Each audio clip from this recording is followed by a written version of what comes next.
ಚಿಕ್ಕಬಳ್ಳಾಪುರ ತಾಲೂಕಿನ ಹಲಸಿ ಗ್ರಾಮದಲ್ಲಿ ಗ್ರಾಮ ಪಂಚಾಯತ್ ಹಲಸಿ, ಪ್ರಾಥಮಿಕ ಆರೋಗ್ಯ ಕೇಂದ್ರ ಹಲಸಿ ಹಾಗೂ ವಿವಿಧ ಸಂಘ ಸಂಸ್ಥೆಗಳ ಸಹಯೋಗದಲ್ಲಿ ಬೃಹತ್ ಸ್ವಯಂ ಪ್ರೇರಿತ ರಕ್ತದಾನ ಶಿಬಿರವನ್ನು ಹಮ್ಮಿಕೊಳ್ಳಲಾಗಿತ್ತು.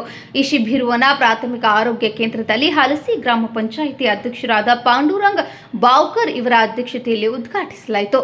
ಮುಖ್ಯ ಅತಿಥಿಗಳಾಗಿ ತಾಲೂಕು ಆರೋಗ್ಯ ಅಧಿಕಾರಿಗಳಾದ ಮಹೇಶ್ ಕಿವಡಸನ್ನವರ್, ಪಿಡಿಒ ನೇತ್ರಾವತಿ, ಎಂಡಿ, ಪ್ರಾಥಮಿಕ ಆರೋಗ್ಯ ಕೇಂದ್ರದ ಆರೋಗ್ಯ ಅಧಿಕಾರಿ ಮಂಜುನಾಥ್ ದಳವಾಯಿ ಭಾಗವಹಿಸಿದರು. ಮುಖ್ಯ ಅತಿಥಿಗಳಾದ ತಾಲೂಕು ಆರೋಗ್ಯ ಅಧಿಕಾರಿಗಳಾದ ಮಹೇಶ್ ರವರು ಮಾತನಾಡಿ, ದಾನಗಳಲ್ಲಿ ರಕ್ತದಾನವು ಸರ್ವಶ್ರೇಷ್ಠ ದಾನವಾಗಿದ್ದು, ನಾವು ಮಾಡಿದ ರಕ್ತದಾನವು ಇನ್ನೊಬ್ಬರ ಜೀವ ಉಳಿಸಲು ಸಹಕಾರಿಯಾಗುತ್ತದೆ. ಹೆಚ್ಚಿನ ಸಂಖ್ಯೆಯಲ್ಲಿ ಜನರು ಮುಂದೆ ಬಂದು ರಕ್ತದಾನವನ್ನ ಮಾಡಿ ಸಹಕರಿಸಬೇಕು. ಈಗಾಗಲೇ ರಕ್ತದಾನ ಮಾಡಿದ ಎಲ್ಲರಿಗೂ ಇಲಾಖೆ ಪರವಾಗಿ ಧನ್ಯವಾದಗಳನ್ನು ತಿಳಿಸುತ್ತೇನೆ ಎಂದು ತಮ್ಮ ಅಭಿಪ್ರಾಯಗಳನ್ನು ವ್ಯಕ್ತಪಡಿಸಿದರು. ಈ ಶಿಬಿರದಲ್ಲಿ ಹಲಸಿ ಹಾಗೂ ಸುತ್ತಮುತ್ತಲಿನ ಗ್ರಾಮಗಳ ಅನೇಕ ಯುವಕ ಯುವತಿಯರು ಭಾಗವಹಿಸಿ ಸ್ವಯಂ ಪ್ರೇರಿತರಾಗಿ ರಕ್ತವನ್ನು ದಾನ ಮಾಡಿದರು.